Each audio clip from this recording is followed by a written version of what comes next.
Hey, salut à tous les petits trolls et bienvenue, puisque le premier vous avait apparemment bien plu, dans ce deuxième épisode des quiz SCP. Et oui, là pour une fois, j'ai sorti le bonnet parce qu'avec mes cheveux, on se comprend plus. Il y a divorce. Et pour ce qui est du peignoir, c'est juste que j'avais pas beaucoup de temps pour tourner cette vidéo et que là en ce moment même, il fait sa vie à la laverie. Mais vous inquiétez pas, il va bien. Ok, mais sinon on s'en bat les couilles, non? Ah, c'est pas faux. Bref, quiz basé bien évidemment comme la première fois sur mes propres vidéos, mais étant tout à fait faisable pour une personne qui connaîtrait juste très bien l'univers des SCP. Enfin, sauf pour la question bonus, mais comme son nom l'indique justement, c'est une question bonus, donc c'est pas ça qui t'empêchera d'avoir 20 sur 20. Bon, et par contre, c'est sûr que si tu es arrivé ici sans rien connaître au SCP, je te conseille quand même d'aller d'abord checker ma playlist sur la fondation, dispo en description, parce que sinon, y a moyen que tu te fasses un peu chier.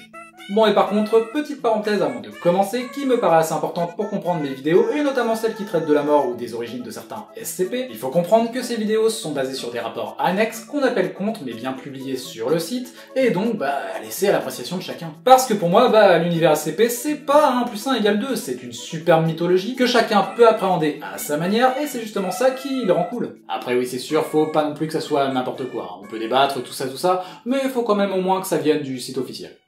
La base. Mais bref, ceci étant dit, fin de la parenthèse, et passons dès à présent à ce qui nous intéresse, et qui est un petit peu le sujet de la vidéo, c'est-à-dire, le fameux quiz. Et surtout, oui, n'oubliez pas de compter vos points. Enfin, ça serait un peu con, quoi. Question 1. Qui sont généralement les classes D utilisées par la Fondation?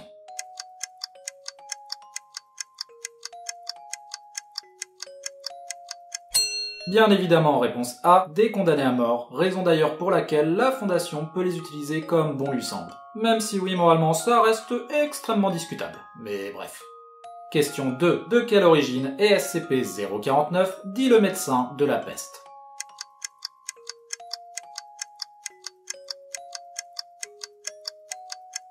Réponse C, français, comme son nouveau rapport nous l'a récemment appris, mais qui, je le rappelle toutefois, n'a aucun rapport avec sa branche officielle.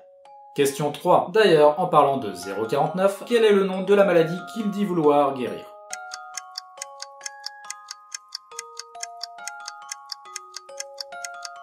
Réponse B bien sûr, la pestilence. Question 4. Quel est le nom donné au SCP-073?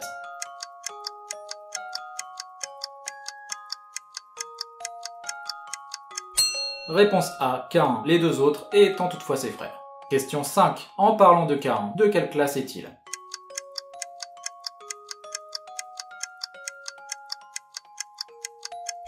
Réponse B, Euclide, contrairement à son frère Abel qui lui est un bon quêteur. Question 6. Parmi ces 3 SCP, lequel est classé safe?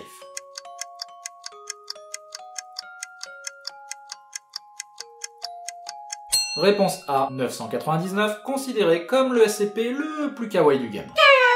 Question 7, et enfin dernière question avant de corser un petit peu plus les choses. Combien de chaînes maintenait à l'origine SCP-2317 dit le dévoreur de monde?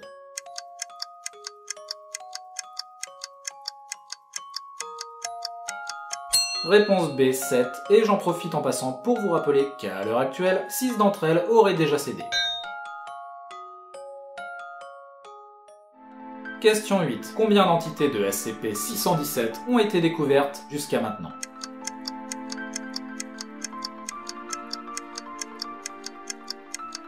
Réponse A, 3, ce qui est déjà largement suffisant vu la saloperie que c'est. Dis donc mon petit filou, on va encore bouffer un doigt cette nuit là? C'est pas possible, faut que t'arrêtes là, enfin moi je vais même plus pouvoir me gratter les couilles bientôt. Ouais, comment résister? Bon allez, ça va pour cette fois mon coquin, file là. Je suis pas content hein. Question 9. Parmi ces SCP, lequel n'a jamais affronté 682?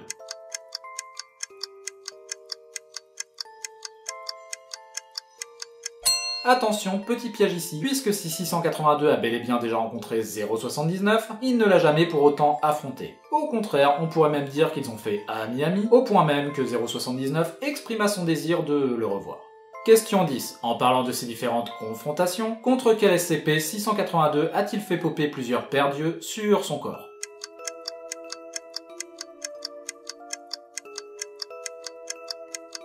Réponse A, 173, sachant qu'il a même été jusqu'à protéger ces derniers par une carapace afin que les agents de la Fondation ne puissent plus les crever. Question 11. Quel est le numéro du SCP intitulé « La fille des ténèbres » ?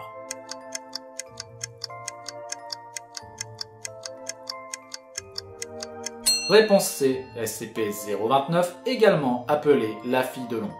Question 12. Comment s'appelle le docteur supposément responsable d'une brèche de confinement de SCP-096 ayant entraîné de nombreux morts, notamment de par l'inutilité de sa soi-disante invention?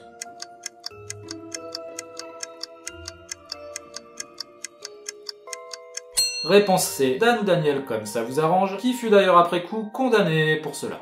Question 13. De quelle branche de la Fondation fait partie le SCP appelé le caricaturiste?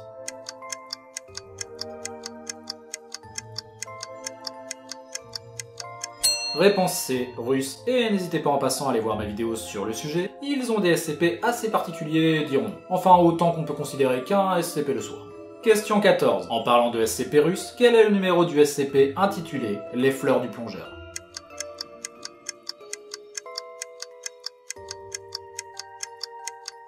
Réponse A, SCP-1047-RU. Question 15 et dernière question avant de passer au cran au-dessus. En parlant justement de ce dernier, de quelle classe est-il?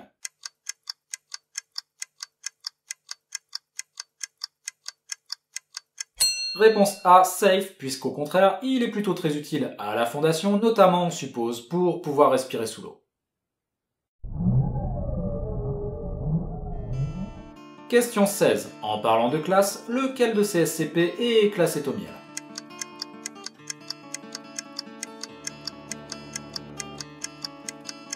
Réponse C, SCP-2932. Question 17, et toujours en restant sur ce SCP, combien d'appendices possède SCP-2932-A?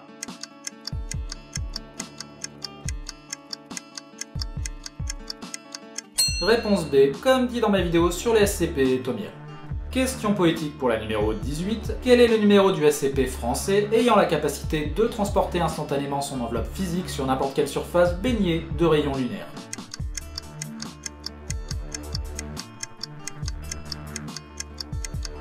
Réponse A, 084-FR, dit Luna. Question 19, et pour rester sur les SCP français bien de chez nous, quelle distance peut parcourir le boucher hors de sa boucherie avant d'y être de nouveau automatiquement téléporté?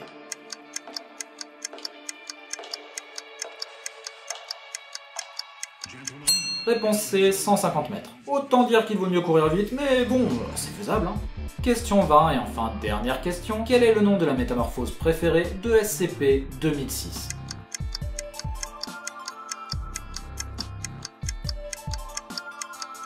Réponse C, Roman, qui fait, comme vous pouvez le constater, extrêmement peur. Aigre gru! Ah oui, et enfin, dernière petite question bonus comme pour mon premier quiz. Quel est le numéro du premier SCP que rencontre John Rad dans la série Souvenir d'un survivant?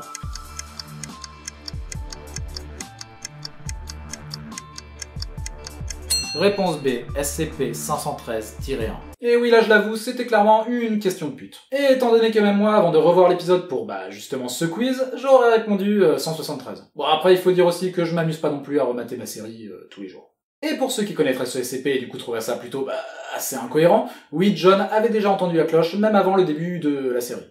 Comme montré dans l'épisode 3.